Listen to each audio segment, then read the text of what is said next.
Capítulo 46. El viento, siempre variable. Encontrar a Elodin no era tarea fácil. Tenía un despacho en el auditorio, pero por lo visto no lo utilizaba nunca. Fui a registros y horarios y descubrí que solo enseñaba una asignatura: matemáticas improbables.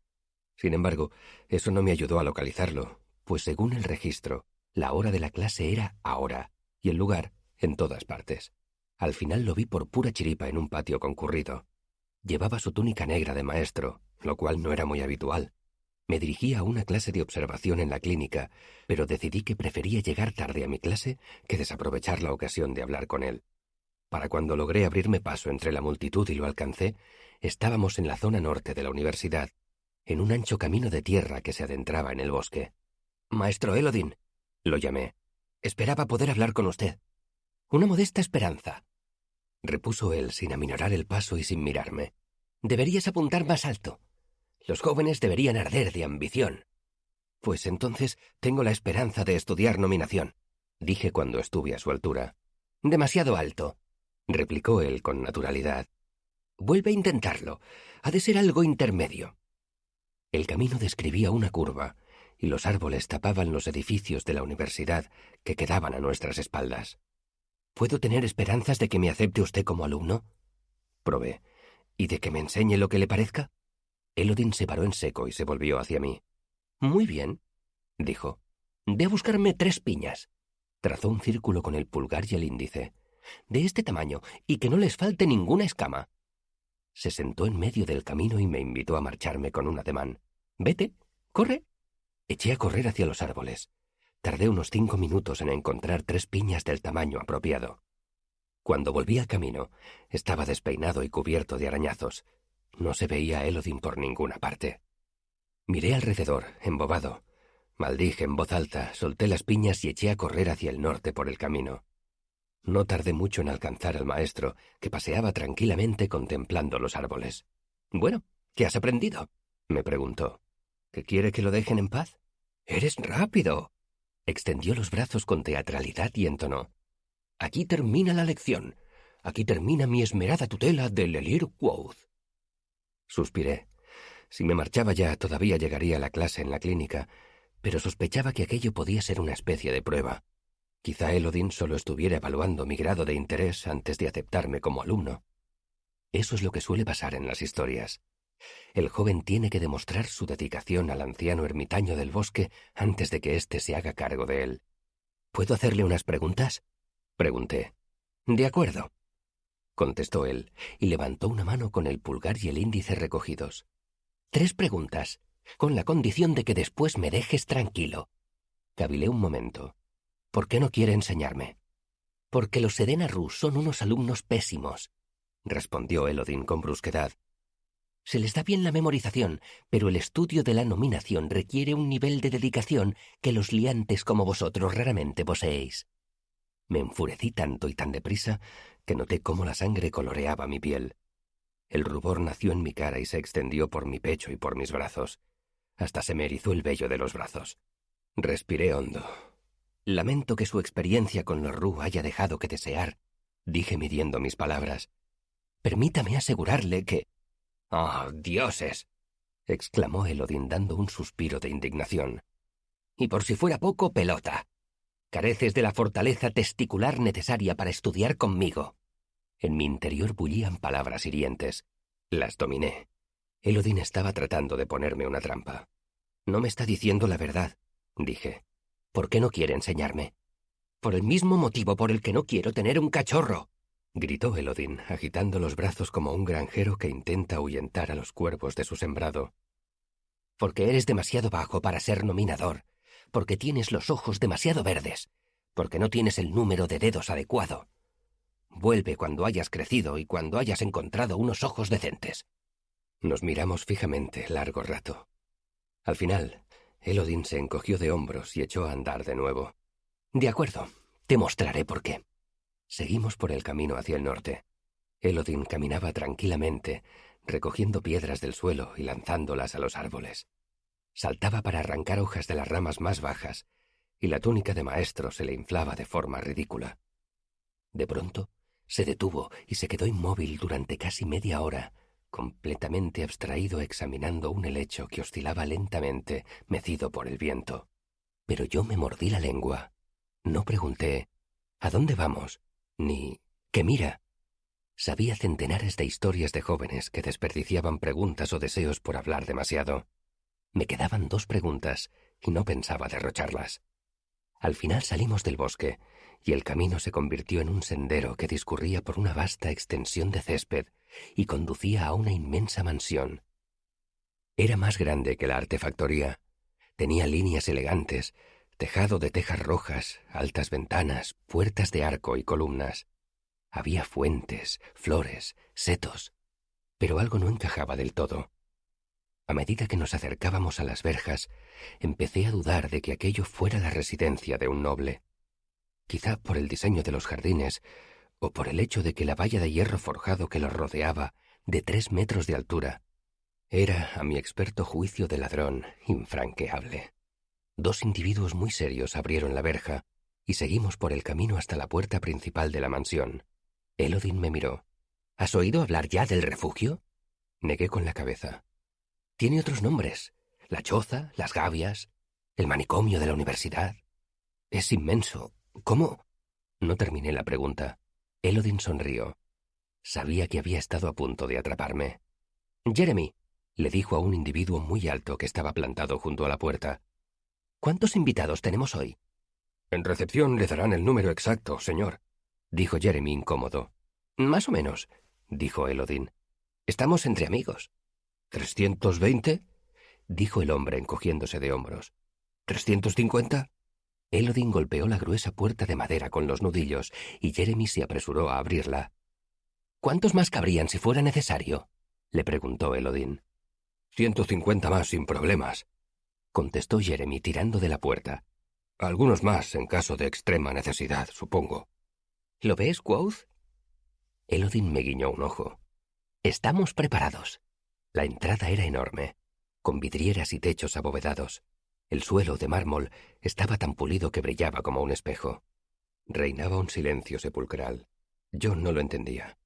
En el manicomio de Revview, en Tarvin, que era mucho más pequeño que aquel, había un ruido ensordecedor, como un burdel lleno de gatas furiosas.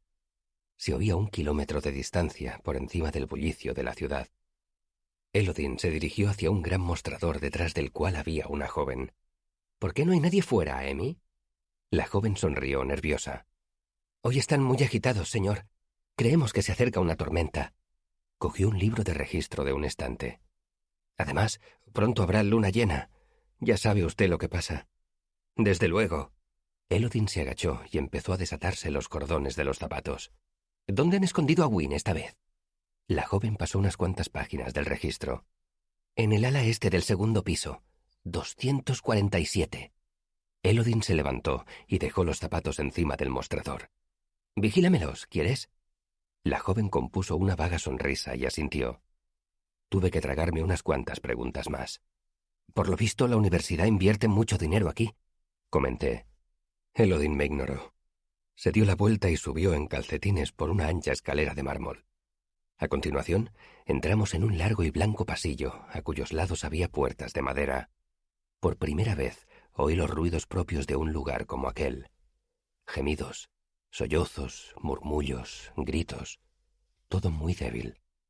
Elodin echó una carrera y se paró. Resbaló por la lisa superficie de mármol y su túnica de maestro ondeó detrás de él. Luego repitió la operación.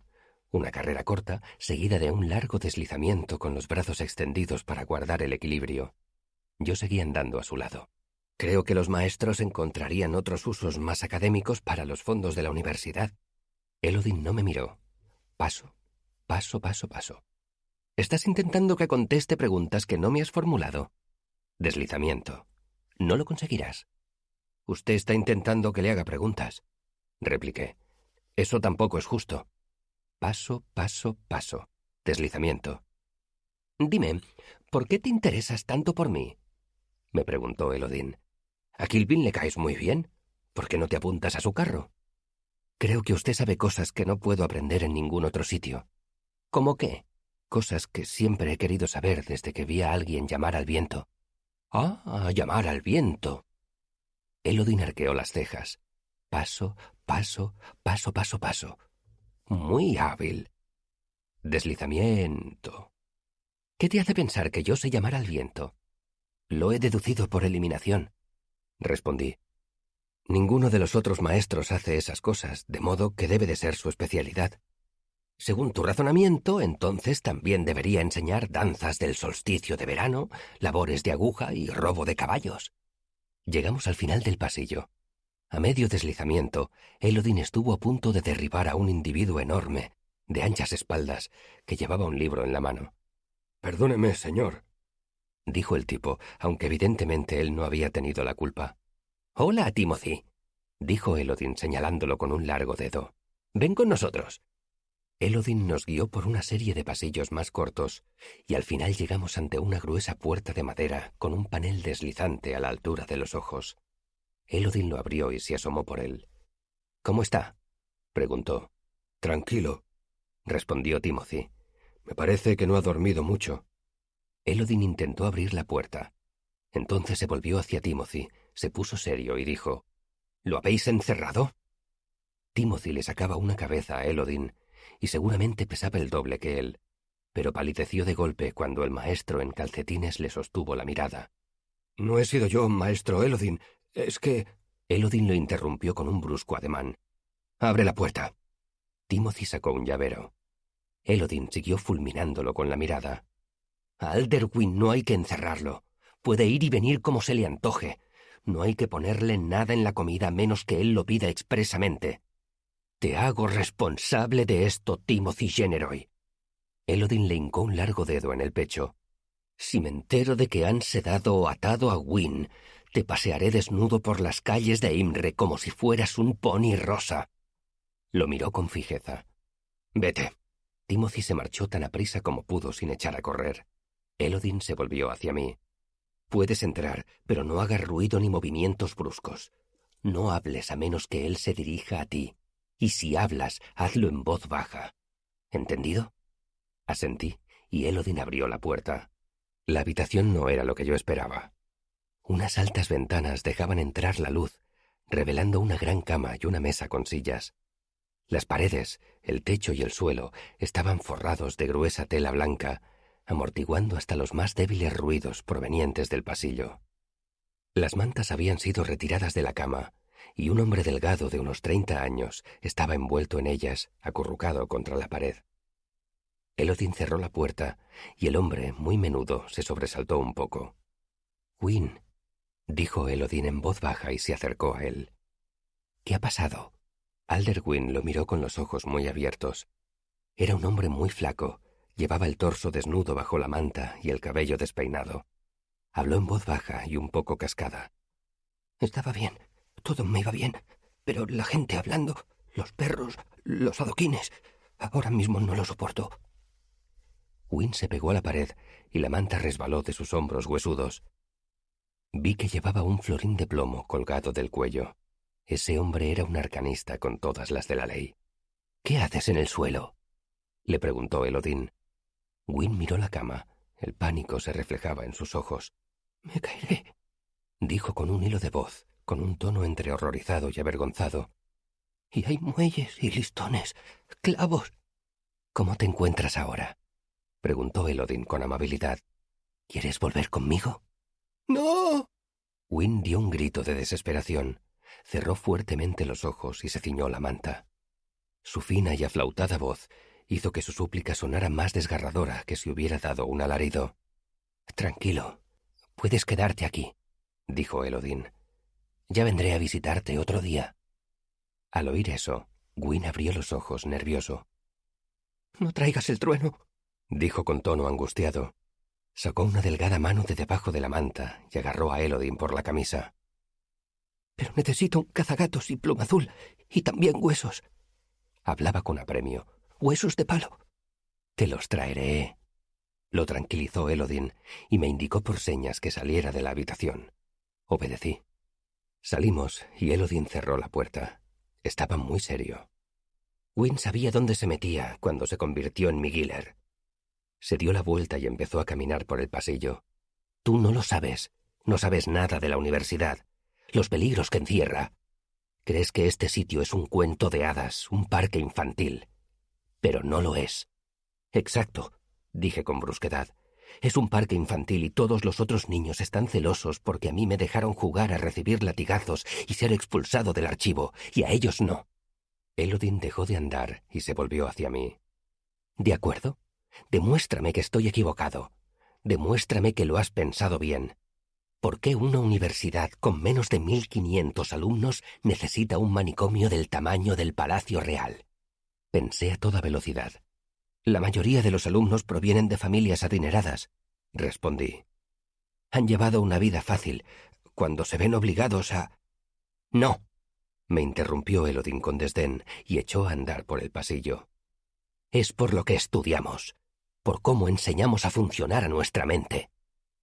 Entonces, la gramática y los mensajes cifrados hacen enloquecer a la gente, dije, cuidando de enunciar la frase como una afirmación. Elodin se paró y abrió la puerta que tenía más cerca. El pasillo se llenó de gritos de pánico. ¡Dentro de mí!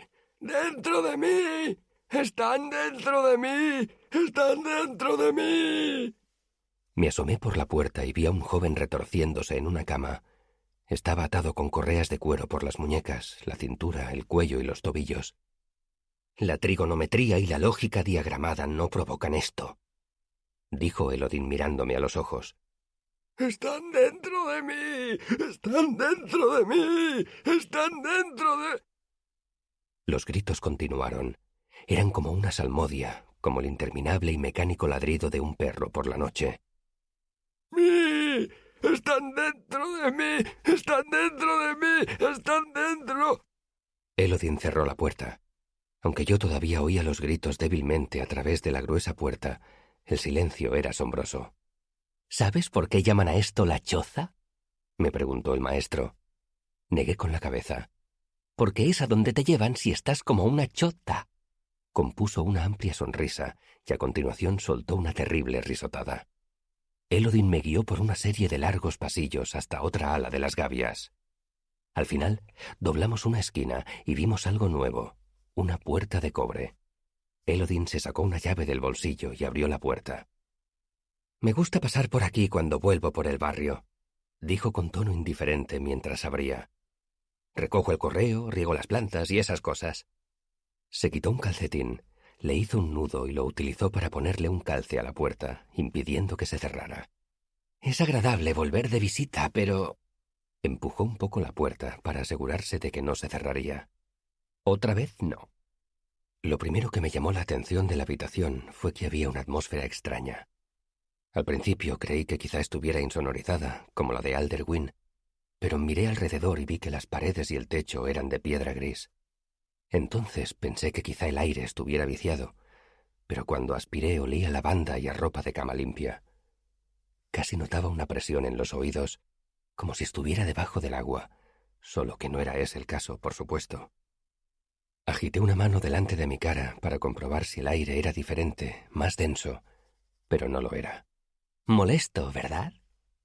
Me volví. Elodin me estaba mirando. Me sorprende que lo hayas notado. Muy pocos lo notan. Aquella habitación era mejor que la de Alderwyn.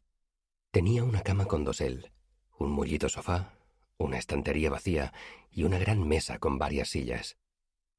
Lo más destacado eran las enormes ventanas con vistas a los jardines. Vi un balcón, pero no vi ninguna forma de llegar a él. «Mira esto», dijo Elodin. Cogió una de las sillas de madera, la levantó con ambas manos, giró sobre sí mismo y la lanzó con todas sus fuerzas contra una ventana. Me encogí, pero en lugar de un estruendo terrible, solo se oyó un débil ruido de madera al astillarse. La silla cayó al suelo convertida en un amasijo de madera y tapizado. «Me pasaba horas haciendo esto», dijo Elodin. Respiró hondo y contempló la habitación con nostalgia. «En los viejos tiempos». Me acerqué a las ventanas para examinarlas.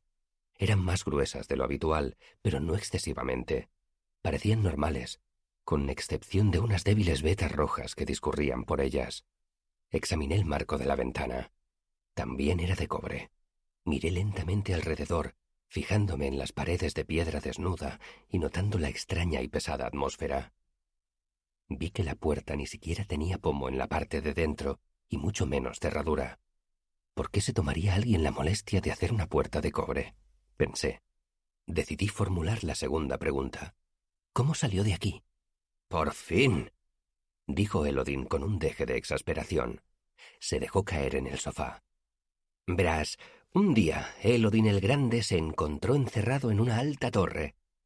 Abrió un brazo abarcando toda la habitación. Le habían quitado sus herramientas, la moneda, la llave y la vela. Además, en su celda no había ninguna puerta, ni ventanas. Las señaló con desdén. Hasta el nombre del viento estaba fuera de su alcance, gracias a las hábiles maquinaciones de sus captores. Elodin se levantó del sofá y empezó a pasearse por la habitación. Solo había piedra dura y lisa alrededor. Era una celda de la que nadie había logrado escapar jamás. Elodin dejó de pasearse y levantó un dedo con teatralidad. Pero Elodin el Grande conocía el nombre de todas las cosas, y todas las cosas estaban a sus órdenes. Se plantó ante la pared gris junto a las ventanas. Le dijo a la piedra: «¡Rómpete!». Y Elodin se interrumpió y ladeó la cabeza con gesto de curiosidad. Entrecerró los ojos. «Mierda, lo han cambiado», dijo en voz baja. «Vaya». Se acercó más a la pared y le puso una mano encima. Dejé de prestarle atención. Will y Sim tenían razón. El tipo estaba mal de la cabeza. ¿Qué pasaría si yo salía corriendo de la habitación, desatrancaba la puerta y la cerraba? ¿Me lo agradecerían los otros maestros? «¡Oh!», dijo de pronto Elodin riendo. «No son tontos del todo». Se retiró un par de pasos de la pared. «¡Ciervas, alien!».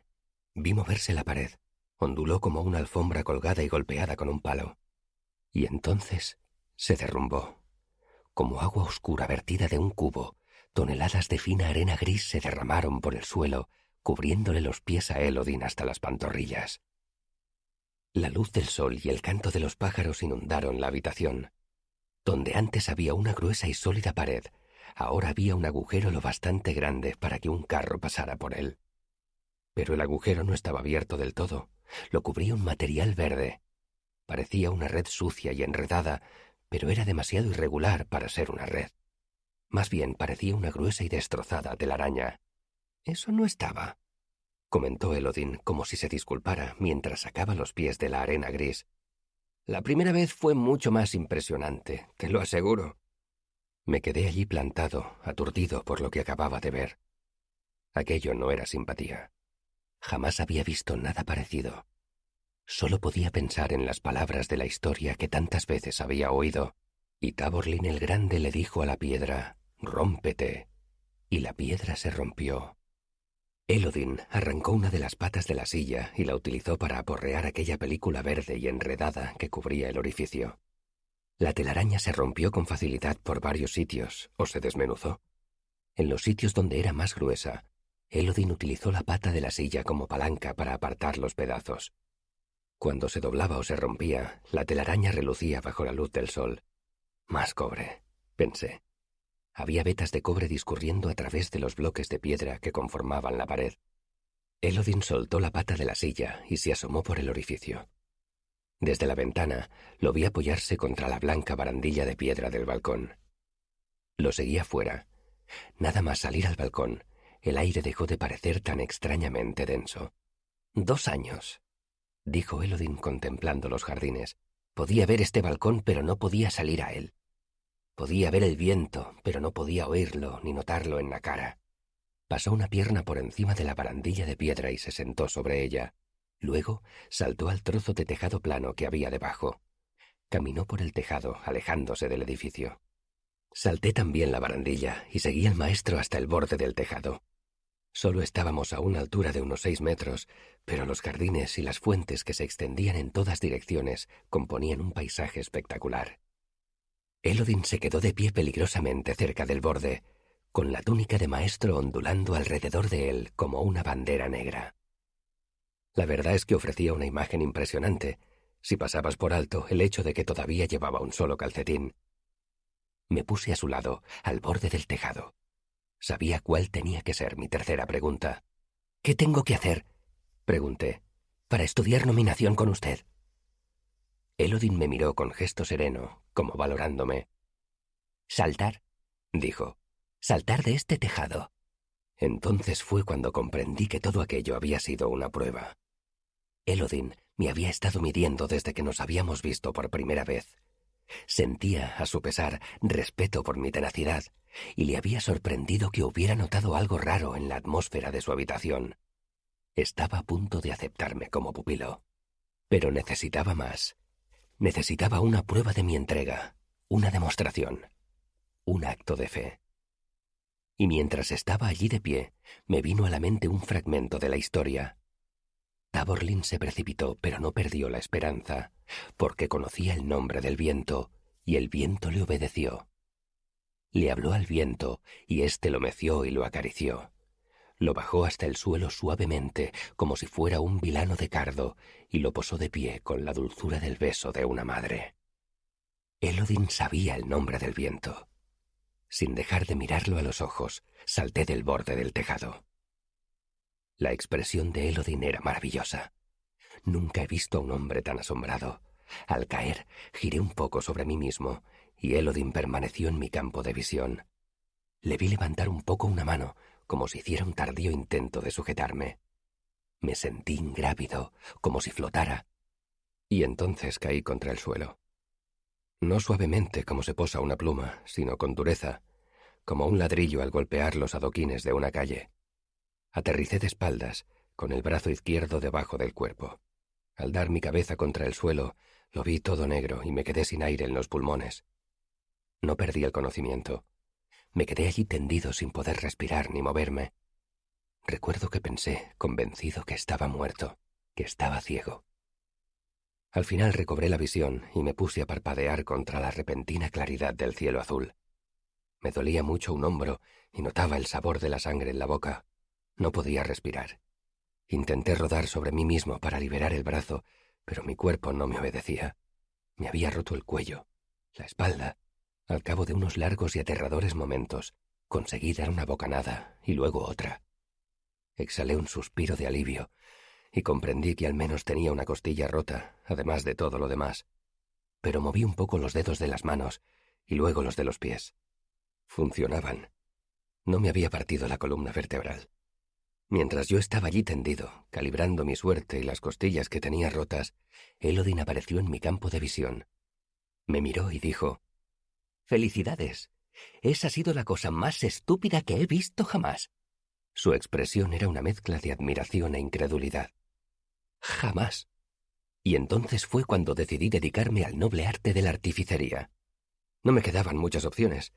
Antes de ayudarme a ir cojeando hasta la clínica, Elodin me dejó claro que una persona lo bastante estúpida para saltar desde un tejado era demasiado insensata para que él le dejara sujetar una cuchara en su presencia, y mucho menos estudiar algo tan profundo y volátil como la nominación. Con todo, el rechazo de Elodin no me decepcionó mucho. Tanto si era magia de cuento como si no, no me entusiasmaba la idea de estudiar con un hombre cuya primera lección me había dejado con 3 costillas rotas, una conmoción cerebral leve y un hombro dislocado. Capítulo 47. Púas. Dejando aparte los dificultosos inicios, mi primer bimestre transcurrió con tranquilidad. Estudié en la clínica y aprendí más sobre el cuerpo y sobre cómo curarlo. Practicaba siaru con Willem y a cambio lo ayudaba a él a mejorar su atur. Entré en artificería y aprendí a soplar vidrio, a preparar aleaciones, a trefilar y a grabar el metal y a esculpir la piedra. Casi todas las noches iba a trabajar al taller de Kilvin. Rompía los moldes de los vaciados de bronce, lavaba piezas de vidrio y molía mineral de oro y de hierro para las aleaciones. No era un trabajo duro, pero todos los ciclos Kilvin me daba una iota de cobre y a veces 2. Daba la impresión de que Kilvin tuviera un gran tablón de cuentas en su metódica cabeza, en la que anotara meticulosamente las horas que trabajaba cada alumno. También aprendí cosas de carácter menos académico. Mis compañeros de dormitorio del Arcano me enseñaron a jugar a un juego de cartas, el aliento de perro. Yo les devolví el favor dándoles una lección improvisada de psicología, probabilidad y destreza manual. Después de que les ganara casi 2 talentos, dejaron de invitarme a participar en sus juegos. Congenié mucho con Willem y con Simon. Tenía otros amigos, pero no demasiados, y ninguno tan íntimo como Will y Sim. Mi rápido ascenso a Elir hizo que la mayoría de los otros alumnos se distanciaran de mí, ya fuera porque me tenían celos o porque me admiraban. Y luego estaba Ambrose. Considerarnos meramente enemigos sería no captar el verdadero talante de nuestra relación.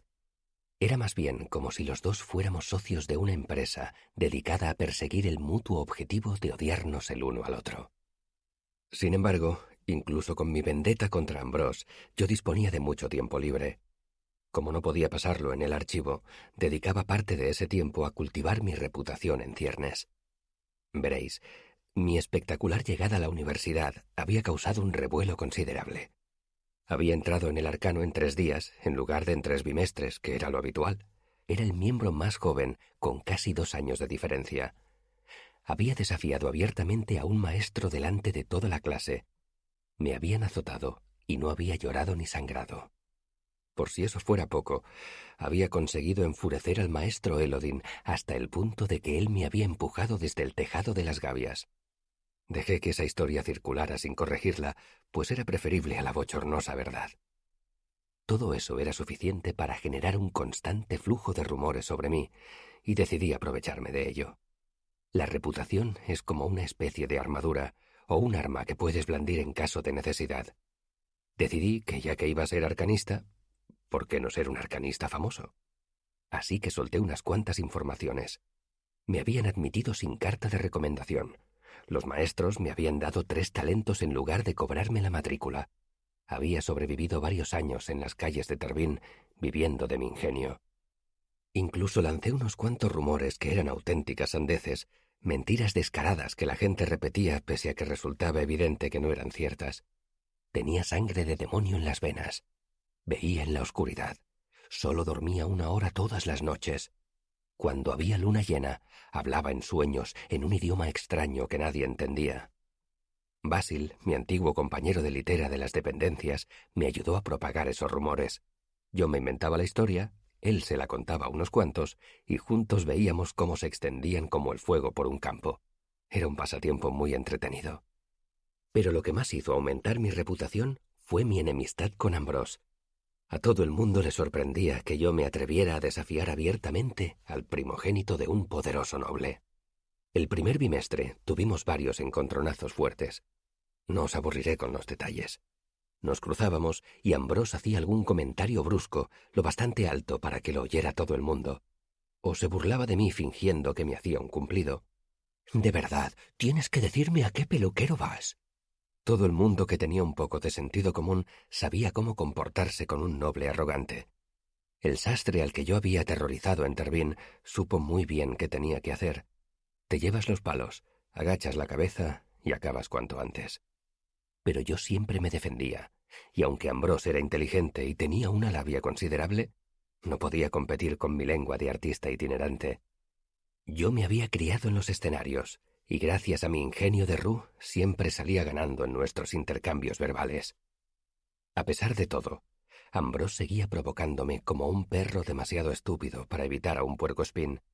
Me mordía y se marchaba con la cara llena de púas, y cada vez que nos separábamos, nos odiábamos un poco más el uno al otro. Nuestros compañeros lo veían, y al final del bimestre yo me había hecho famoso por mi valentía. Pero la verdad es simplemente que no tenía miedo. Veréis, no es lo mismo. En Tervín yo había sentido verdadero miedo. Me daban miedo el hambre, la neumonía, los guardias con botas con tachuelas, los chicos mayores que yo con cuchillos hechos con cristales de botella. Para enfrentarme a Ambrose no necesitaba verdadera valentía. Sencillamente, Ambrose no me inspiraba ningún miedo. Lo veía como un payaso engreído. Pensaba que era inofensivo. Y me equivocaba. Capítulo 48. Interludio. Otra clase de silencio. Sentado en la roca de guía, Bast intentaba tener las manos quietas sobre el regazo. Había respirado 15 veces desde que Quoth dejara de hablar, y el inocente silencio que se había formado como una laguna transparente alrededor de los 3 empezaba a oscurecerse y convertirse en otra clase de silencio.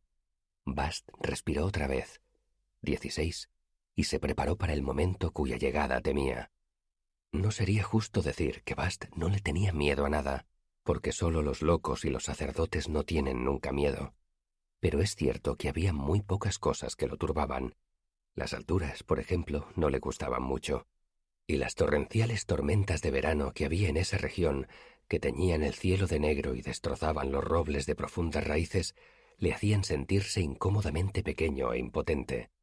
Pero en el fondo nada lo asustaba. Ni las tormentas, ni las escaleras altas, ni siquiera los escrales. Bast era valiente a fuerza de no tener miedo. No había nada que lo hiciera palidecer, y si palidecía, no era por mucho tiempo. Bueno, no le agradaba la idea de que le hicieran daño, por supuesto. De que le clavaran una herramienta de hierro o lo quemasen con brasas de carbón, por ejemplo. Pero el que no le gustara imaginar su sangre derramada no significaba que temiera esas cosas. Sencillamente prefería evitarlas. Para temer de verdad algo, tienes que detenerte a pensar en ello. Y como no había nada que hiciera presa en la mente de Bast de esa manera, no había nada que su corazón temiera de verdad. Pero los corazones pueden cambiar. 10 años atrás, Bast había resbalado cuando trepaba a un alto renelo para coger fruta para una muchacha que le gustaba. Después de resbalar, se quedó colgado durante 1 minuto, cabeza abajo, antes de caer. En ese largo minuto, un pequeño temor arraigó en él y no lo había abandonado desde entonces. De la misma manera, Bast había adquirido otro miedo últimamente. Hacía 1 año era todo lo temerario que puede llegar a ser un hombre sensato, pero ahora Bast le tenía miedo al silencio. No al silencio normal, debido sencillamente a la ausencia de cosas que se mueven alrededor y que producen ruido. Bast le tenía miedo al hondo y cansado silencio que se producía a veces alrededor de su maestro y que lo envolvía como una invisible mortaja. Bast volvió a respirar. 17. Se controló para no retorcerse las manos mientras esperaba a que aquel hondo silencio invadiera la habitación. Esperó a que cristalizara y enseñara los dientes junto al borde de la fría quietud que se había acumulado en la roca de guía. Sabía de qué manera aparecía, como la helada en una madrugada de invierno, endureciendo el agua acumulada en las rodadas de los carromatos. Pero antes de que Bast pudiera volver a respirar, Quoth se enderezó en el asiento y le hizo una seña a Cronista para que dejara la pluma. Bast estuvo a punto de llorar al notar que el silencio se dispersaba como un oscuro pájaro que asustado emprende el vuelo. Quoth dio un suspiro, entre molesto y resignado. «Tengo que admitir», dijo, «que no estoy seguro de cómo abordar la siguiente parte de la historia». Bast, temiendo que el silencio se prolongara demasiado, dijo con voz chirriante, «¿Por qué no te limitas a hablar primero de lo más importante? Luego puedes retroceder y mencionar otras cosas si lo crees necesario». «Como si fuera sencillo», dijo Quoth con aspereza. «¿Qué es lo más importante? ¿Mi magia o mi música? ¿Mis triunfos o mis delirios?» Bast se ruborizó y se mordió los labios. Quoth soltó el aire de golpe. «Perdóname, Bast.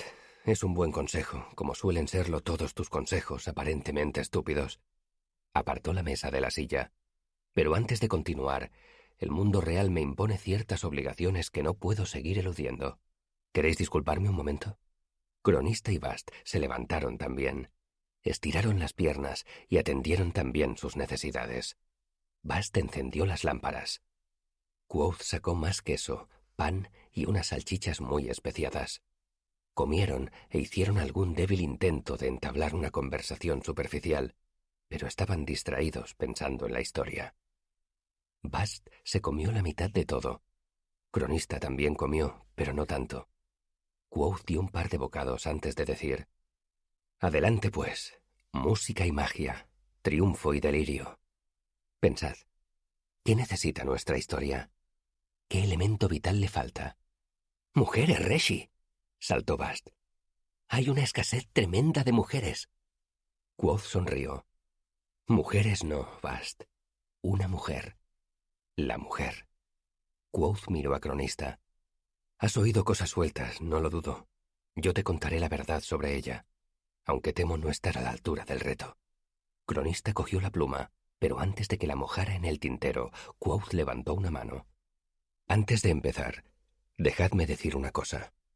He relatado historias en el pasado. He pintado imágenes con palabras. He contado grandes mentiras y verdades aún más duras. Una vez le canté los colores a un ciego. Toqué durante 7 horas, pero al final me dijo que los veía. Verde, rojo y dorado. Creo que eso fue más fácil que lo que intento hacer ahora. Tratar de que la entendáis describiéndola solo con palabras. Vosotros nunca la habéis visto ni habéis oído su voz. No podéis entenderlo. Quoth le hizo una seña a Cronista para que cogiera la pluma. Aún así lo intentaré. Ella está ahora en los bastidores, a punto de salir a escena. Preparemos el escenario para su entrada. Capítulo 49.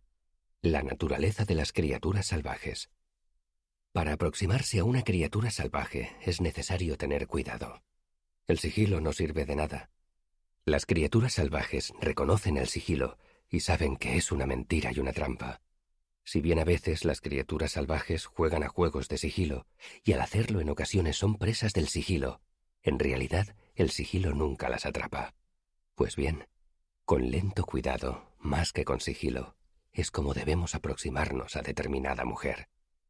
Una mujer salvaje hasta tal punto que temo abordarla demasiado deprisa, incluso en una historia. Si me moviera de modo imprudente, podría asustar a la idea de esa mujer y hacerla salir volando precipitadamente. Así que con lento cuidado hablaré de cómo la conocí.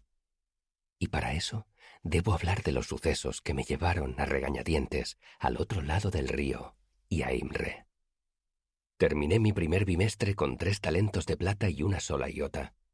Hacía poco tiempo eso me habría parecido una fortuna. Ahora solo esperaba que fuera suficiente para pagar la matrícula de otro bimestre y una cama en las dependencias. En la universidad, el último ciclo de cada bimestre estaba reservado a los exámenes de admisión. Se cancelaban las clases y los maestros pasaban varias horas todos los días examinando a los alumnos. Tu matrícula del bimestre siguiente dependía del resultado de ese examen. Un sorteo determinaba qué día y a qué hora te presentarías en admisiones. De esa breve entrevista dependían muchas cosas. Si fallabas unas cuantas preguntas, el precio de tu matrícula podía duplicarse. Todos los alumnos querían examinarse lo más tarde que fuera posible, porque así tenían más tiempo para estudiar y prepararse. Una vez celebrado el sorteo, se iniciaba un intenso trueque de horas de examen. Se intercambiaban dinero y favores, puesto que todos pugnaban por conseguir una hora que les fuera bien. Yo tuve la suerte de que me tocara una hora a media mañana emprendido, el último día de admisiones. Si hubiera querido, habría podido vender mi hora, pero preferí aprovechar ese tiempo extra para estudiar. Sabía que mi examen tenía que ser brillante, porque a varios de los maestros ya no los impresionaba tanto. El truco de espiar a los otros alumnos estaba descartado esta vez. Sabía que era motivo de expulsión y no podía correr ese riesgo. Había estudiado mucho con Will y con Sim, pero los exámenes de admisión eran difíciles. La mayoría de las preguntas me resultaron un paseo, aunque Gemme adoptó una actitud abiertamente hostil y me hizo preguntas con más de una respuesta, de modo que nada de lo que yo decía era correcto. Brandeur también me lo puso difícil. Era evidente que estaba ayudando a Gemme a vengarse de mí. Las preguntas de Lorren eran indescifrables, pero más que ver la desaprobación en su cara, la sentía. Después esperé nervioso a que los maestros estipularan mi matrícula. Al principio hablaban en voz baja y con calma, pero al poco rato subieron el tono de voz.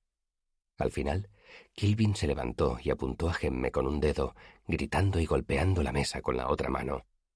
Gemme guardó la compostura mejor de lo que habría hecho yo si me hubiera enfrentado a 120 kilos de enfurecido y rugiente artífice.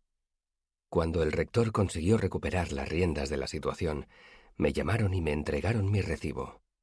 Elir Quoth, bimestre de otoño, matrícula 3 talentos, 9 iotas, 7 drabines, 8 iotas más de lo que tenía. Salí de la sala de profesores, aparqué el vacío que sentía en las entrañas e intenté pensar en cómo podía hacerme con más dinero antes del mediodía del día siguiente. Pasé por los 2 cambistas ceáldicos de ese lado del río. Tal como sospechaba, no quisieron prestarme ni un solo ardite. Aunque no me sorprendió, la experiencia fue aleccionadora y volvió a recordarme lo diferente que era yo de los otros estudiantes. Ellos tenían familias que les pagaban la matrícula y que les daban asignaciones para cubrir sus gastos. Tenían nombres honrosos a los que podían recurrir en caso de apuro. Tenían objetos que podían empeñar o vender. Y si la cosa se ponía muy fea, tenían casas a las que volver. Yo no tenía nada de todo eso. Si no conseguía 8 iotas más para pagar mi matrícula, no tendría dónde ir. La opción más sencilla parecía pedirle prestado dinero a algún amigo, pero valoraba demasiado a mi puñado de amigos como para arriesgarme a perderlos por dinero. Como decía mi padre, hay 2 formas infalibles de perder a un amigo. Una es pedirle dinero prestado, y la otra, prestárselo. Además, yo hacía todo lo posible para disimular mi pobreza. El orgullo es absurdo, pero es una fuerza poderosa. Solo les habría pedido dinero a mis amigos como último recurso. Me planteé brevemente robar ese dinero, pero sabía que no era una buena idea. Si me sorprendían con la mano en algún bolsillo, me llevaría algo más que un bofetón. Con suerte, me meterían en la cárcel y me obligarían a someterme a la ley del hierro.